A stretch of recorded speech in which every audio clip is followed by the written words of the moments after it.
পরিচিত। আমরা প্রথমে রাজপথ চাই না, আমরা চাই সকল কর্মকাণ্ডের কেন্দ্রবিন্দু সংসদীয় গণতন্ত্রে মহান জাতীয় সংসদ। সম্মানিত ভাইরা, কেউ কেউ বলেন ৭২-এর সংবিধান পরিবর্তন করা যাবে না। আমি জিজ্ঞেস করি, ৭২-এর সংবিধান শেখ মুজিব কি রক্ষা করেছিল? ৭২-এর সংবিধানটা কি বাকশাল ছিল? ৭২-এর সংবিধানটা কি বহুদলীয় গণতন্ত্র নিষিদ্ধ ছিল? যে শেখ মুজিব নিজেই ৭২-এর সংবিধানকে জায়গায় রাখলেন না, আপনি নতুন প্রেমিক থেকে আসলেন? জিয়াউর রহমান সাহেবকে এই সংবিধান পরিবর্তন করেন নাই?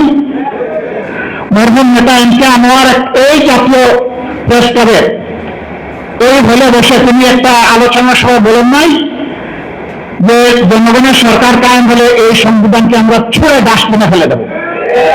তিনি এই রকমই বলেছিলেন অঙ্গভঙ্গি করে।